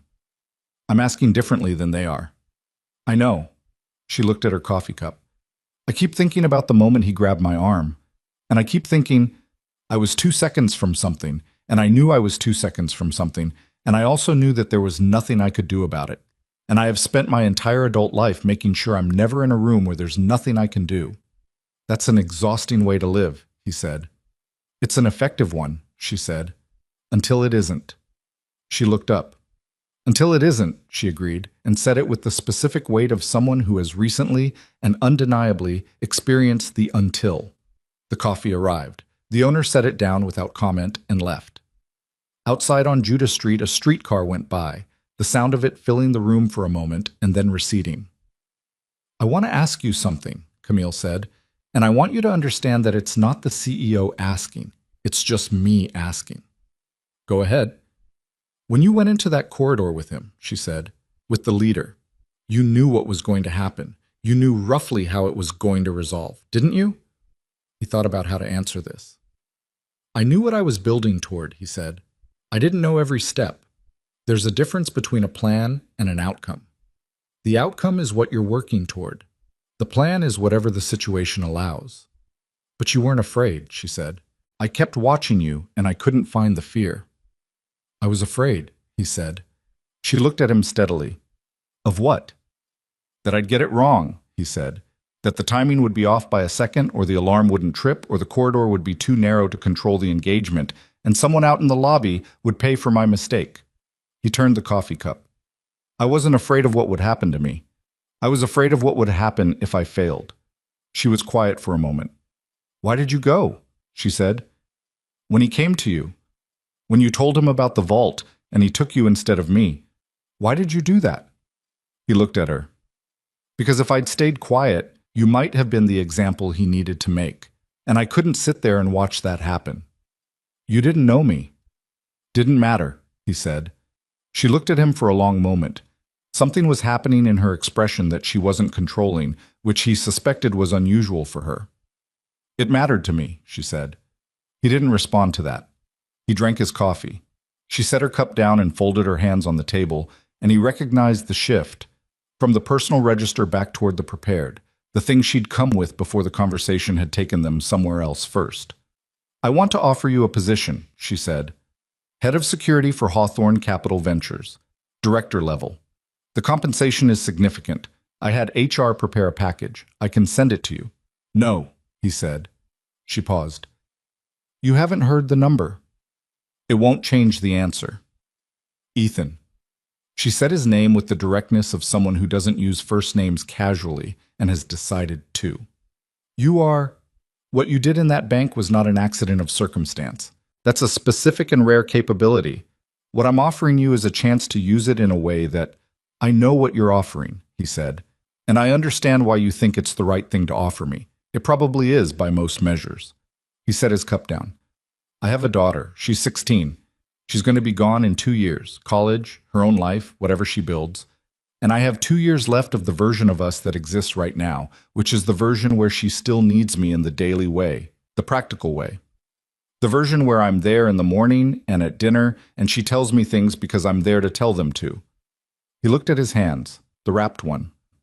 "I lost 4 years of that already. When I was in the teams, 4 years of her being small that I didn't get because I was somewhere else being useful to other things." He looked up. I'm not giving back any more of the years I have left. Camille was very still. No amount of money? She said. Not challenging, genuinely asking, the way you ask something you need the full answer to. No, he said. Not because money doesn't matter. I'm transferring $4,000 in tuition payments out of a savings account I spent a summer building. Money matters. He said it without apology or performance. But Lily matters more. And I made a decision a long time ago about which one wins when they go up against each other. She was quiet for what felt like a full minute. Outside, another streetcar. The owner behind the counter doing something with cups. Can I ask what you do now? She said. Day to day. Building maintenance, he said, for a property management company. And I do security consulting, some private, some contract. Nothing that takes me away from home overnight. I coach my daughter's friend group's weekend soccer games because the actual coach moved away and nobody else stepped up. He paused. It's not impressive. It's not what I expected, she said. What did you expect? She thought about it honestly. Something harder, something more. I don't know. Compensating. Some guys go that way, he said. I understood what I was leaving. I wanted to make sure I was actually leaving it, not just changing the uniform. She looked at him with an expression that had no professional category. It was the look of someone encountering a perspective that is completely foreign to their own experience and is doing the work of actually sitting with it rather than filing it. I've been running at something my entire adult life, she said. Every deal, every acquisition, every quarter, I've been running at something and I'm good at it and I don't think I actually know what I'm running toward. He didn't have a response to that. It wasn't the kind of thing that benefited from a response. I'm sorry about the vault story, he said after a moment. In the corridor, that was... Don't apologize for that, she said immediately. Don't. He nodded. She looked at him for a long moment, and then she picked up her coffee cup, and they sat in the small place on Judah Street with the mismatched chairs and the ghost text on the chalkboard and the streetcars going by outside, and something in the conversation had arrived somewhere that neither of them had mapped out in advance, which was maybe the only kind of arrival that actually means anything. I'm not ready for this to be where our story ends, she said, quietly but directly. She was the kind of person who said things directly when she had decided to say them. He looked at her. He didn't look away. I figured, he said. She waited. Tell me what you're thinking, he said. Not the job. The other thing. She was quiet for a moment. Then she leaned forward slightly, both hands around the coffee cup, and she began to talk. What Camille proposed, sitting across from him in that small coffee shop on Judah Street with the streetcars going by, and her hands around a cup that had gone cold, was not what he expected. He had expected another version of the job offer. A restructured pitch, different framing, better numbers. Because that was how people like Camille operated when the first approach didn't land. They didn't abandon the position, they found another angle into it. He'd sat across from enough commanding officers and government contractors and civilian liaisons in enough rooms to recognize the shape of a negotiation that hadn't concluded yet. But that wasn't what she said. She said, I want to build something, not for my company, not for my board, something independent, and I want to know if you'd consider building it with me. He was quiet. He let her talk. She had been thinking about it, she said, since the night of the robbery. Not continuously. She'd had the usual bureaucratic aftermath to manage, the insurance and the police follow-up, and the board calls and the press statements. But underneath all of that, like a low-frequency signal running beneath louder noise, she'd been thinking about the lobby. About 30 people on a marble floor who had no idea what to do. About the young mother covering her child's head with both hands because covering was the only option available to her. About Gerald Ashby going pale and liquid-eyed the moment things moved faster than his training. About herself, Camille Hawthorne, who had negotiated 9-figure acquisitions and managed hundreds of employees and run a company through 2 recessions, sitting against a stone column and understanding for the first time that she had no framework for this. There was nothing, she said. Not one person in that room, besides you, who had any idea what to do. Not the security guard, not the bank manager, not me. 30 people, and the entire extent of our combined crisis response was to put our hands over our heads and hope. That's not a failure of character, Ethan said. It's a failure of preparation. Most people have never been in a room like that. There's no reason they'd know. Exactly, she said. There's no reason they'd know. And there's no reason that has to be true, she leaned forward. What you did in that bank, not the physical part, the tactical part, started before they walked in the door. You assessed the room. You identified the variables. You built contingencies. And you did all of it in real time, in a situation you hadn't anticipated, because that kind of thinking is a skill that you learned and practiced until it became reflex. She paused. That's teachable, Ethan. The fundamentals of it are teachable. Not the SEAL version, not what you can do specifically, but the underlying principles. Situational awareness, calm assessment under pressure, how to think when your body is trying to override your brain, how to protect yourself and the people near you before panic makes every option worse. He looked at her. You want to train civilians? I want to build an organization that trains them, she said. Crisis response education, not fear-based, not the kind that just makes people more anxious about all the things that can go wrong, the kind that actually gives people tools. Schools, companies, community organizations, hospitals. The places where people gather and where, when something goes wrong, the difference between prepared and unprepared is the difference between, she stopped, between walking out and not walking out. Ethan was quiet for a moment. He turned his coffee cup in a slow circle on the table. That's a significant undertaking, he said. I know. The curriculum development alone, you'd need people with operational experience across a range of scenarios. Medical, fire, active threat, chemical. The variables are not small. I know that too. And the liability structure for training civilians in this kind of material is, Ethan. She looked at him steadily. I've been building complex organizations since I was 26 years old. I know what the problems are. I'm not asking you to solve them with me right now. I'm asking whether the idea is worth solving them for. He looked at her. She looked back. Outside, a streetcar. The owner behind the counter dropped something metal that clattered and then was still. What's my role? He said. Equal partner, she said. Not employee, not consultant, partner, co-founder. The operational architecture, the curriculum, the instructors, the training methodology, that's yours. I'll handle the funding structure, the organizational framework, the partnerships. We each do what we're actually good at. I'm not good at boardrooms, he said. You're better than you think, she said. But that's not what I need from you. I need you in the rooms where we teach. I need you to build the thing that actually works. He was quiet again, longer this time. She waited.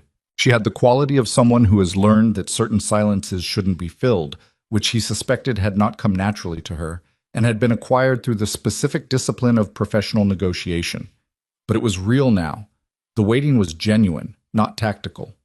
Lily can't be affected, he said finally. My schedule, my presence at home, that's non-negotiable.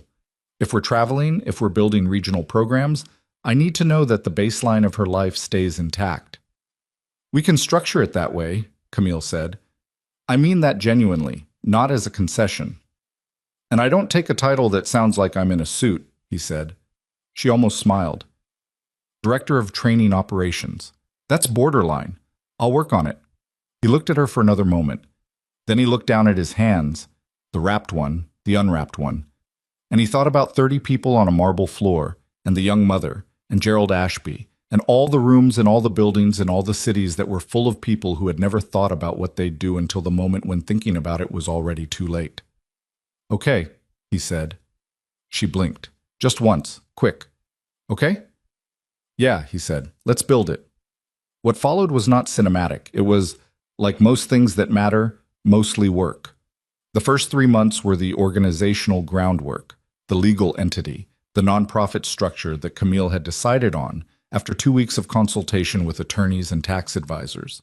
The initial funding that she seeded from her own capital and from 3 other investors she called in the first week, people who owed her or believed in her or both. Ethan sat in on 2 of those investor meetings and didn't say much and watched Camille in a room of people with money and understood something about her that the bank had only partially shown him. She was extraordinary at this, not in the showy way of people who perform competence, in the way of someone for whom this thinking came as naturally as the other kind of thinking came to him, clean, efficient, always 3 moves ahead, and with a human precision in reading the room that was, he thought, not entirely unlike what he did with physical spaces. They didn't talk about it directly, but he saw it. and she saw him seeing it, and that was a different kind of conversation. He spent those first months building the curriculum framework. He pulled in 3 people he trusted: a former Air Force combat controller named Dennis, who had gone into emergency management after his separation, a woman named Rosa, who had worked trauma response for a major metropolitan fire department for 15 years, and a former FBI negotiator named Wallace, who was 61 and semi-retired, and whom Ethan had to call 4 times before he picked up. Together, they built the skeleton of something that Ethan kept describing to Camille as not a survival class. "Then what is it?" she asked once, early on, sitting across from him at the long table in the office space they'd leased in the Sunset District. A converted light industrial building, high ceilings, good natural light, the kind of space that feels provisional until it doesn't. "It's a thinking class," he said. "The physical stuff is secondary. The primary thing we're teaching is how to stay in your own head when everything outside it is telling you to vacate." She considered this. "That's going to be a hard sell to schools." "Not if we frame it as decision-making under pressure," he said. "Every school administrator in the country wants their staff to make better decisions under pressure. This is that. The specific application is crisis, but the skill transfers." She looked at him for a moment. "You're better at this than you told me you'd be." "I said I wasn't good at boardrooms," he said. "I didn't say I wasn't good at this." They launched the pilot program in month 4. 2 companies, 1 school district, 1 hospital system, participants. Camille had secured through her existing network organizations willing to take a chance on something new in exchange for reduced rates and the credibility of Camille's name attached to it. Ethan ran the sessions himself for the first 2 months, with Dennis and Rosa assisting and Wallace doing the negotiation and communication modules that were, according to the early feedback, the ones that hit hardest. It was harder than building anything Ethan had built before, and he had built things in worse conditions than this. The curriculum kept needing adjustment. What landed in a corporate setting didn't land the same way in a school, and what worked with trained hospital staff didn't work the same way with administrative personnel who'd never thought about their environment as a system they could influence. He rewrote sections.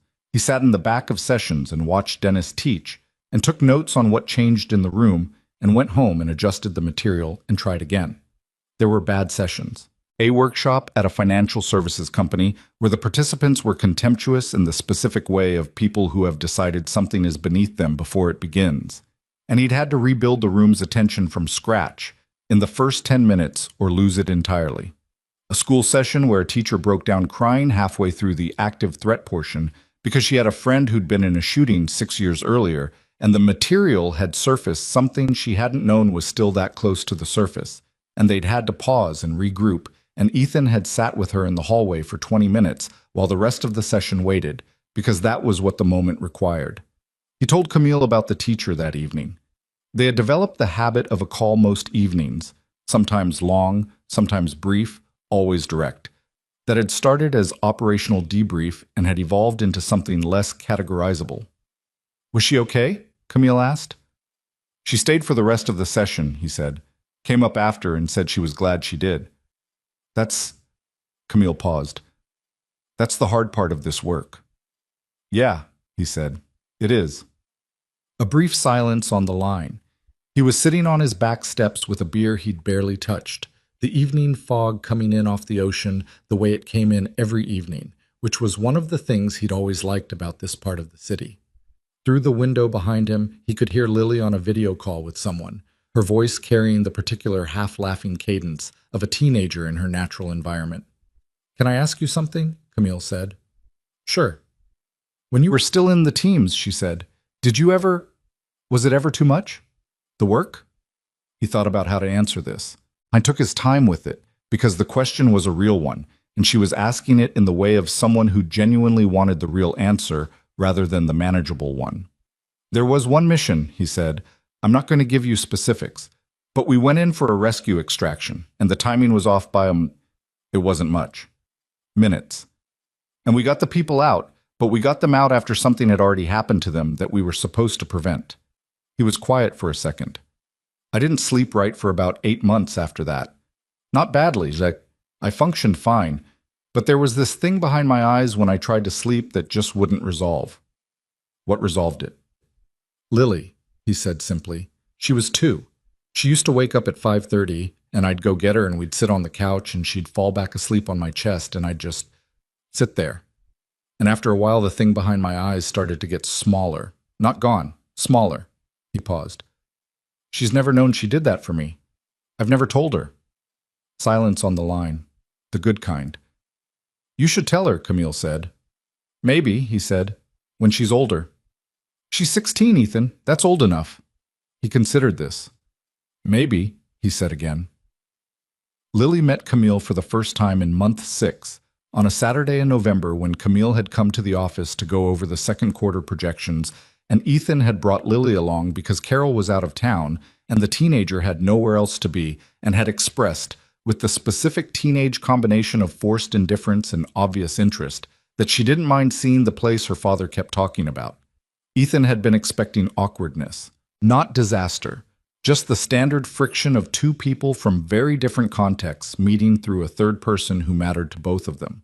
What he had not been expecting was Lily to look at Camille for approximately 30 seconds, and then say, with the directness that she had inherited from him and refined into her own particular instrument, "Are you the one who made him do this instead of just staying retired from doing things?" Camille looked at him. He looked at the wall. Not exactly, Camille said. But kind of, Lily said. Kind of, Camille agreed. Lily considered this. Okay, she said, and walked over to examine the curriculum boards on the wall with the focused, absorbing attention of a person who is more interested than she intends to show. Camille looked at him again. Her expression had something in it that was partly stunned and partly something warmer than that. She's yours, Camille said quietly. Yeah, he said. They had dinner together that evening, the three of them, at a Vietnamese place Lily had requested because she always requested Vietnamese. And it was loud and imperfect, and Lily interrogated Camille about the business with a thoroughness that made Ethan want to apologize and made Camille respond with a fullness of answer that said she was not remotely bothered. Lily caught Camille in one factual inconsistency about the nonprofit's funding structure and pointed it out with the relish of a 16-year-old who has been paying attention, and Camille laughed. Not politely, actually laughed, surprised out of composure for a second, and corrected herself. Walking back to the car afterward, Lily fell into step beside Ethan and said, without looking at him, I like her. Yeah, he said. She's not fake, Lily said. A lot of people that successful are fake. She's not. He didn't say anything for a moment. I know, he said. Lily glanced at him. She had his eyes, which was either fortunate or unfortunate depending on the day and who was on the receiving end. Dad. Lily. It's okay, she said. Just that. He looked at her. She was already looking ahead, walking, doing the teenage thing of delivering a significant thing and then moving past it before it could become a moment, which was pure self-protection and also completely effective. Okay, he said. The training center opened 11 months after that first coffee on Judah Street. It occupied the converted building in the Sunset that had started as a provisional lease and had been progressively built out until it was something real: training rooms, a simulated environment space, administrative offices, a small library of crisis response materials that Wallace had contributed from 40 years of collection. The exterior sign was modest. Ethan had insisted on modest. The name they'd eventually landed on, after 3 weeks of argument, was the Meridian Institute. Camille had proposed it. Ethan had initially resisted it because it referenced the bank, and he didn't want the bank to be the story. Camille had argued that the bank was precisely the story, not the robbery, but the gap it revealed, the thing they were now filling, and that naming it Meridian was not trading on the incident, but acknowledging where the question had first become unavoidable. He'd given in, which he didn't do often because she was right, which was something he was getting used to. The opening ceremony was a Tuesday morning in October. The fog had burned off by 9, which Lily called doing it on purpose, and which had the quality of a day that had decided to cooperate. The people who had been in the bank came, most of them.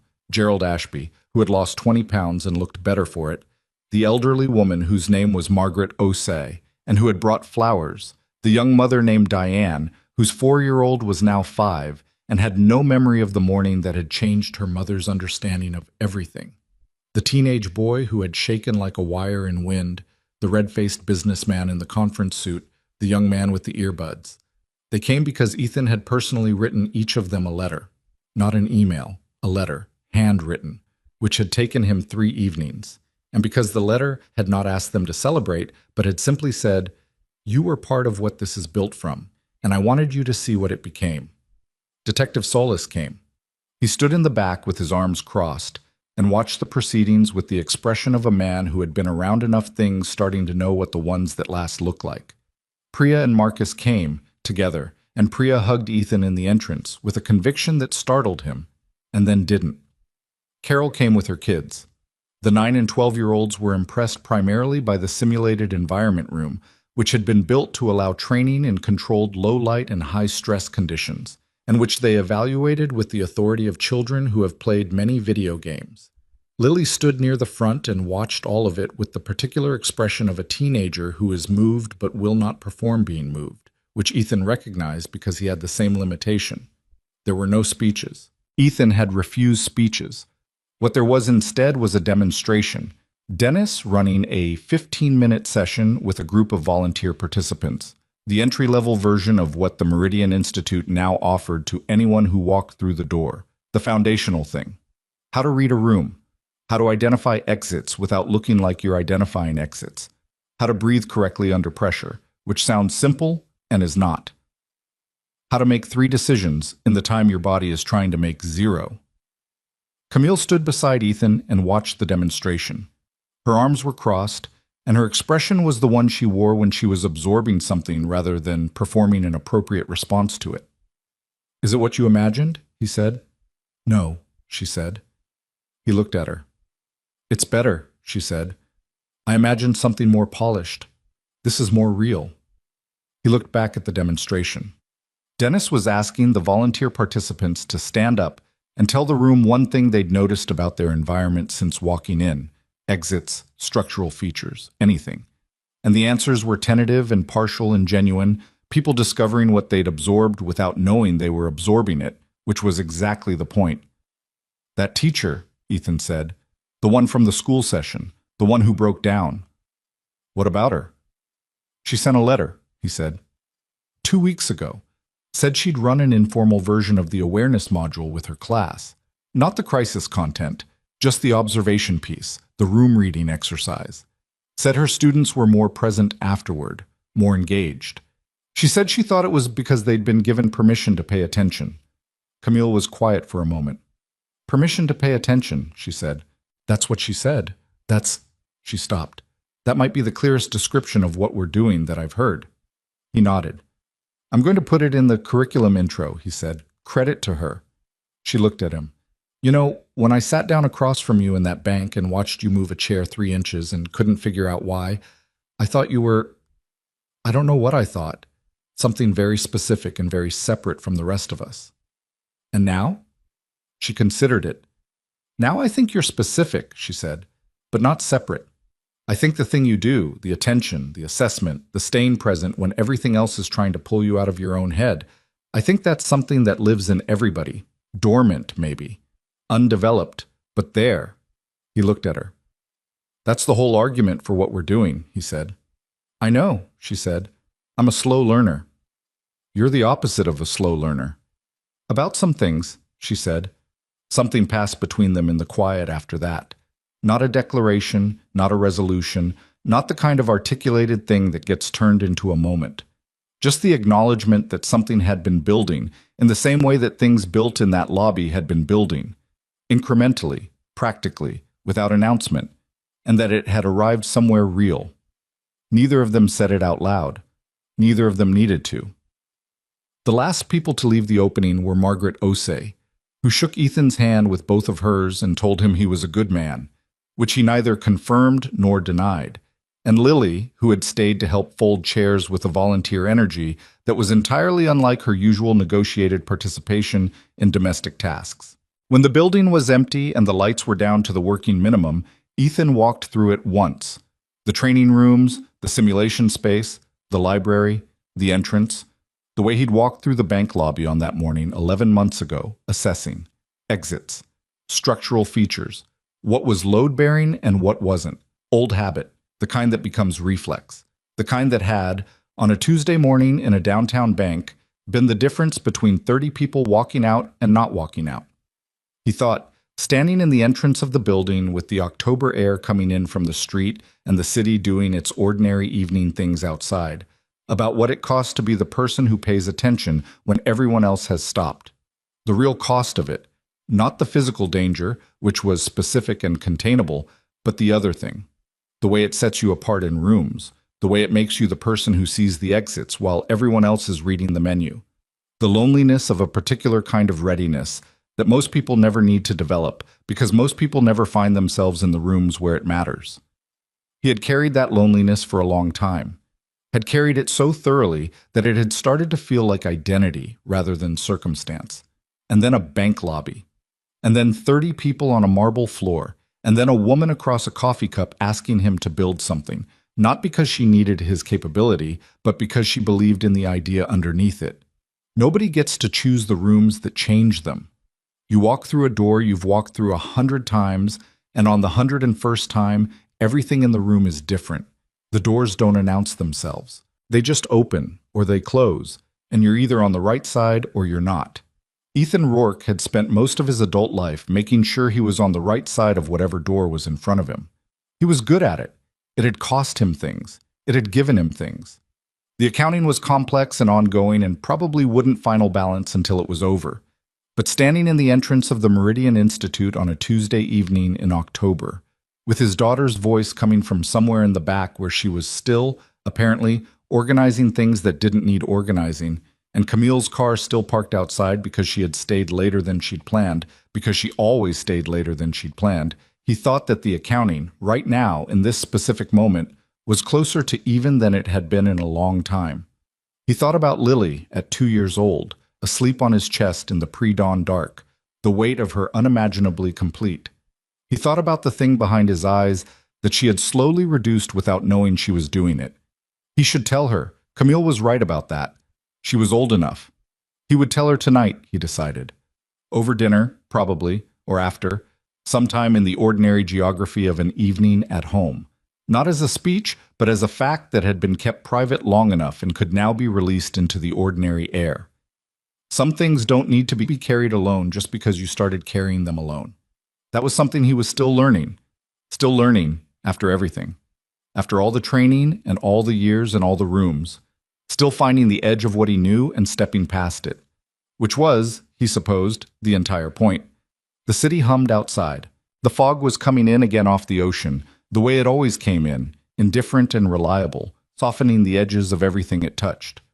Through the building's high windows, the last of the daylight was going orange and then gray, and in the back of the Meridian Institute, his daughter was doing something unnecessary and helpful with chairs. And tomorrow there were sessions to run and curriculum to refine, and 100 imperfect ordinary tasks that together built the thing they were building.